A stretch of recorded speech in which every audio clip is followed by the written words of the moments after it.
The photo was live for 7 minutes before Kenneth saw it. By then, 13 people had left laughing emojis. The image showed his cramped studio with a mattress on the floor, and the caption read, "Guys, is this my life now?" Donna shared it to her story from a bright cafe, adding a laughing emoji and tagging 2 friends. She posted it for all her followers to laugh at. A friend commented, "You deserve so much better than that dump." You put our apartment online for everyone to see. It's just a joke, Kenneth. Don't be so dramatic. A joke.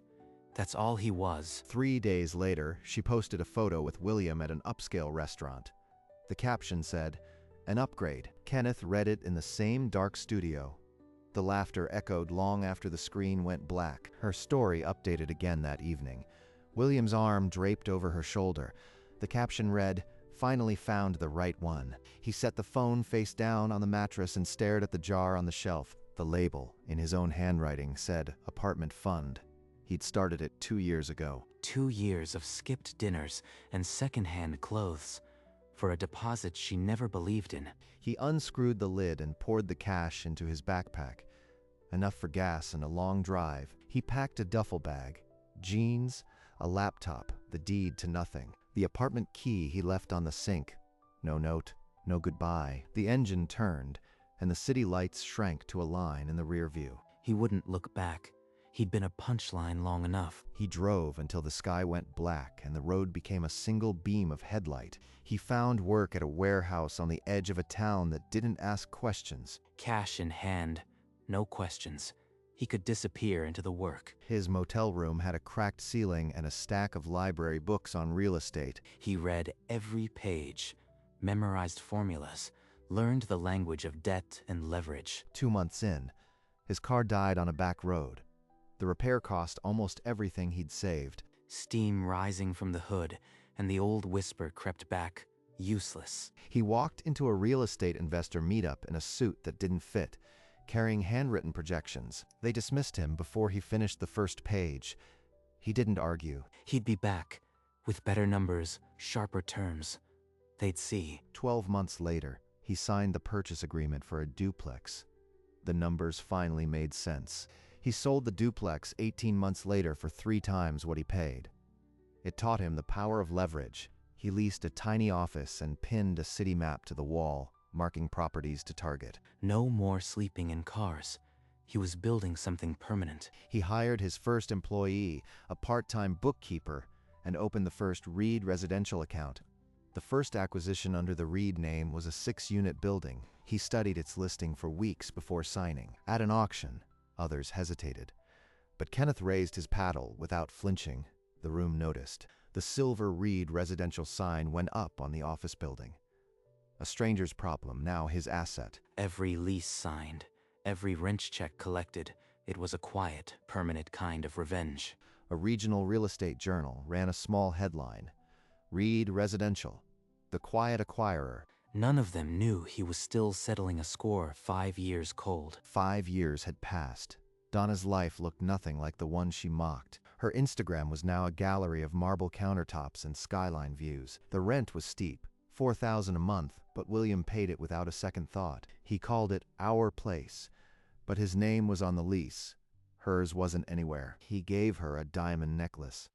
The card read, "For the woman who upgraded my life." The word upgrade echoed her old caption, but she pushed it away. She hosted a party on the 32nd floor. Her friends called her the queen of the building. Queen of the building. She liked the sound of that. This was the life she deserved all along. The past was dead. She never bothered to check who actually owned the building. That information would come soon enough. The news anchor announced the acquisition, like any other market briefing. Reed Residential has acquired the Meridian, a luxury high-rise in the financial district. He had the tenant roster printed out. 43 names, one stopped him. Donna Randall, Unit 3202. He remembered the last time he saw that name beneath a mocking caption on a photo of his old mattress. He glanced at the small framed photo on his desk, the one he kept from that old studio. He didn't hesitate. He picked up the phone and gave the order. Apply the standard market rate adjustment at renewal. Every unit. The revenue team ran the numbers. For Unit 3202, the new monthly rent came to $16,000. The notices went out the next morning. 43 envelopes. One name he didn't need to read. Donna was about to learn that the life she built wasn't hers to keep. The courier knocked at 9 in the morning, holding a thick envelope stamped with the Reed Residential logo. Donna signed for it and tore the seal open in her bright kitchen. The letter was a lease renewal notice. In bold letters, the new monthly rent, $16,000. She read the number twice, then once more, as if it might change. She grabbed her phone and dialed the number on the letterhead. There's been a mistake. My rent is $4,000, not $16,000. This is some kind of error. The voice on the other end was calm. The adjustment reflects current market rates. It's fully within the terms of your lease. That's impossible. You can't just quadruple someone's rent overnight. The call ended with an ice cold. We wish you the best in finding alternative accommodations. She slid down the kitchen island until she was on the floor. The letter crumpled in her fist. The hours bled into evening before she heard the front door unlock. William was home. He stepped inside, phone pressed to his ear, eyes never leaving the screen. William, we need to talk. They raised the rent.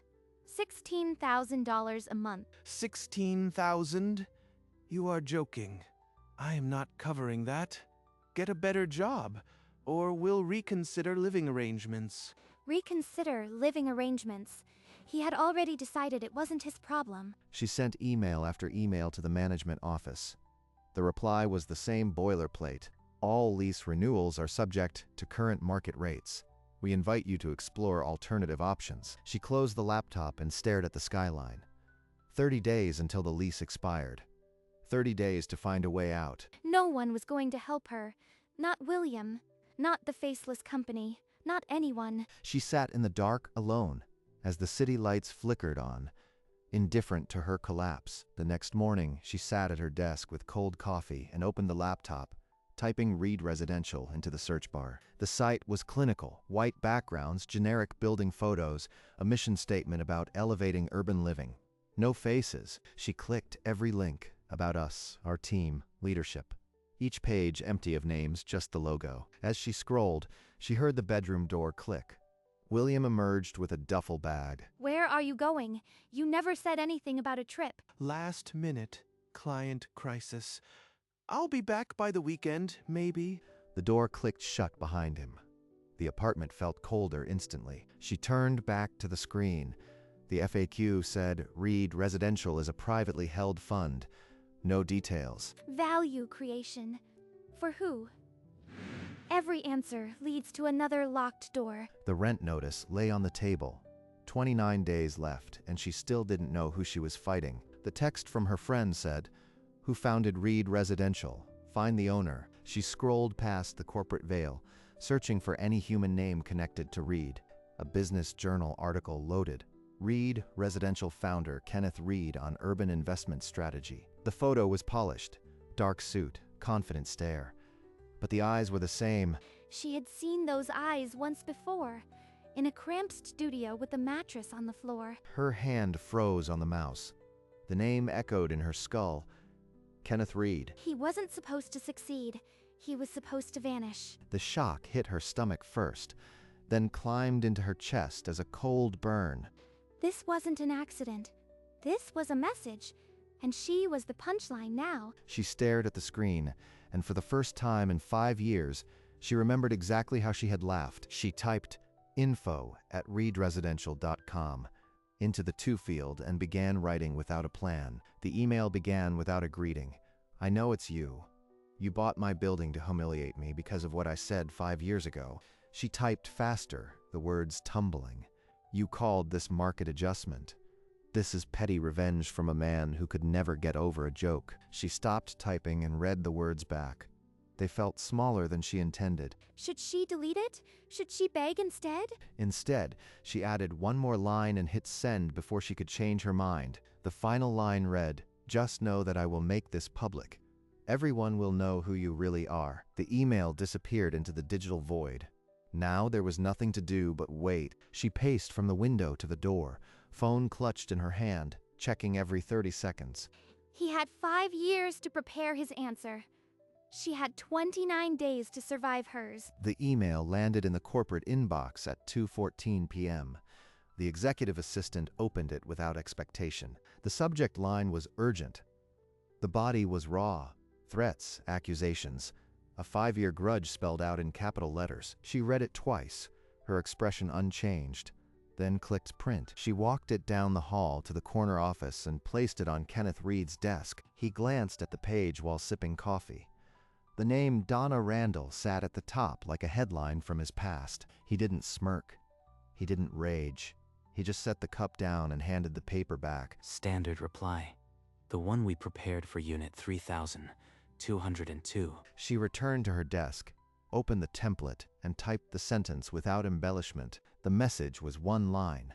Mr. Reed wishes you continued success in finding a residence that better matches your lifestyle expectations. She clicked send, closed the thread, and added Donna's address to the vacating tenants tracker.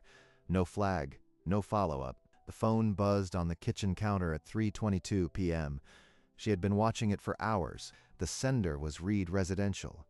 The timestamp said 3 minutes ago. The screen read, Mr. Reed wishes you continued success in finding a residence that better matches your lifestyle expectations. The word continued felt like a blade. No apology, no threat, just a door closing. She threw the phone against the wall. The screen cracked.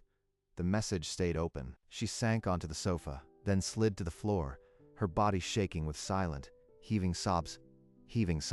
He had answered, and his answer was that she didn't matter enough to fight. When the tears finally stopped, she stood up, walked to the closet, and pulled out a flattened cardboard box. She taped it together on the kitchen floor. The first object she placed inside was the diamond necklace. The decision hadn't been made in that moment. It had been made 5 years ago, and now the bill was finally due. By the time the front door clicked open, half the kitchen was in boxes. She didn't look up. William stood in the doorway, scrolling his phone. He didn't ask about the boxes. You could help. Just one box. Why would I? I am staying here. This is your mess, not mine. You said we'd reconsider living arrangements. What happened to that? I reconsidered. This place is in my name. You are the one who can't afford it, so you move. I won't. He walked to the bedroom and returned with a duffel bag. Not to help her pack, to pack his own. So that's it? You were just walking out? He didn't answer. The door clicked shut, and the apartment swallowed her question whole. The breakup wasn't about Kenneth, but she could feel his fingerprints on every goodbye.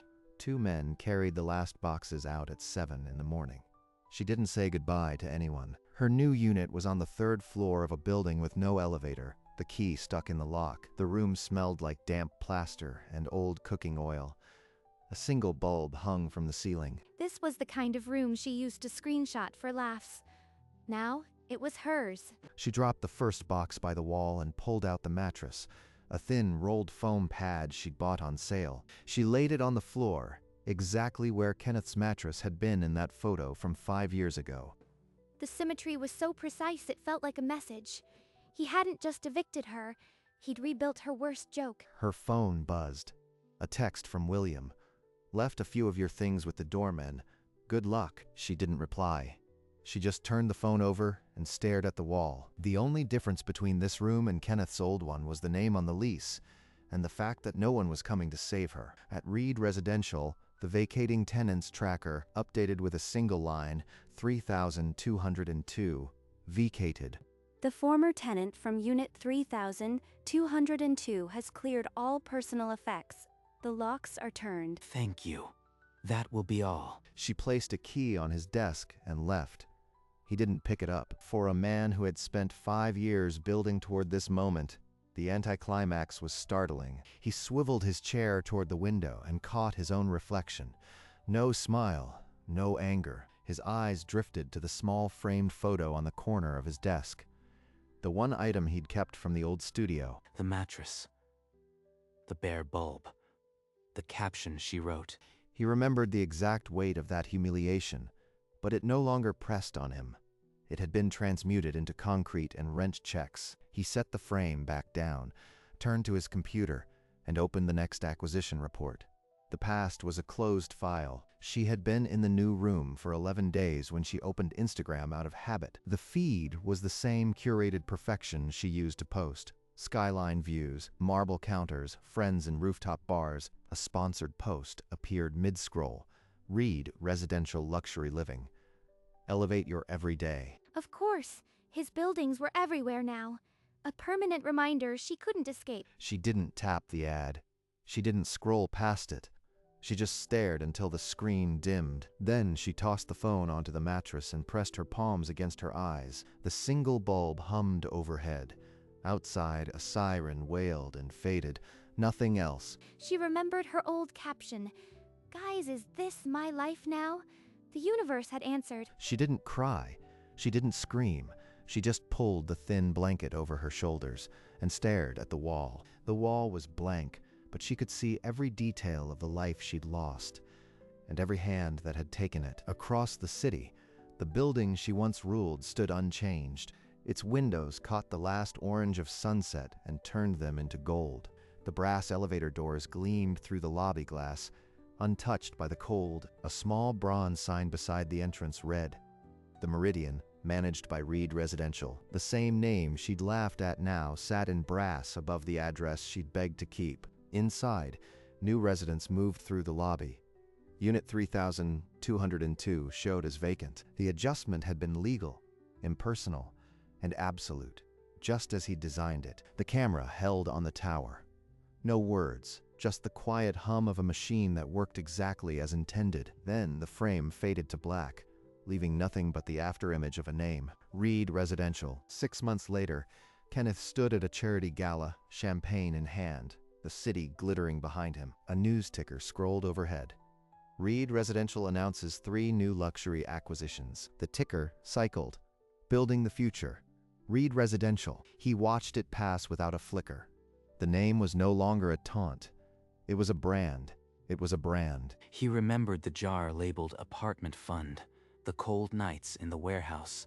Now he funded entire blocks. He raised his glass to no one in particular and drank. Not to forget, to acknowledge. The next morning, he stood in his office, looking out at the skyline. The city expanded beneath him. His cranes dotted the horizon. He didn't need to look back. The skyline told the story for him, and somewhere, far below, a woman in a studio apartment faced a blank wall and waited for nothing. A knock at the door. She didn't move. The knock came again, sharper. A familiar voice called through the thin door. "Donna? It's me. I had to see for myself." She opened it. The friend she once hosted on the 32nd floor stood in the dark hallway, looking past her into the room. Her friend's eyes swept the room. The bare mattress, the single bulb, the cardboard boxes. The friend's voice was barely a whisper. "This is so small. What happened?" It's temporary, just until things settle. The lie hung in the air between them. Her friend didn't believe it. The friend stepped back, the invitation to leave already spoken by the awkward silence. Donna closed the door and leaned her forehead against the peeling paint. She couldn't admit it, not even to an old friend. Not when the real answer carried his name. High above the city, Kenneth Reed stood at his window, the skyline a jagged graph of his ascent. Across town, Donna lay motionless on a thin mattress, a single bulb flickering above her. He saw a city that bent to his decisions. She saw a blank wall she could not escape. The distance between them was more than miles. It was the weight of 5 years, compressed into a single decision. He turned from the window and picked up his leather-bound ledger. The past was a column he no longer needed to balance. She pulled the thin blanket tighter, the cold seeping through the window's broken seal. 2 lives, once close enough to touch, now separated by an ocean of consequence. She didn't move when the bulb died. The dark was the same, with or without the light. He switched off the office lights and stood in the city's glow, a man who had built his own sunrise. The frame held the contrast for a long moment. Then it faded to black, leaving only the echo of a name that had meant nothing and everything. The bulb had been dead for an hour. She didn't bother to replace it. She leaned back against the wall, the empty room pressing in like a held breath. She remembered the Instagram post, the laughing emojis, the caption she'd typed so easily. "Is this my life now?" She said it aloud, the exact words, and the silence that followed was its own answer. She had posted it as a joke, a punchline at someone else's expense. Now, the universe had posted her. She didn't reach for her phone. There was no one to call, no second upgrade waiting. Kenneth hadn't just taken her apartment. He had turned her mockery into her biography. She lay back on the mattress, arms at her sides, and let the darkness settle over her. The last frame held on her face, unlit and still. Then the screen went black, carrying the echo of a caption that had come true.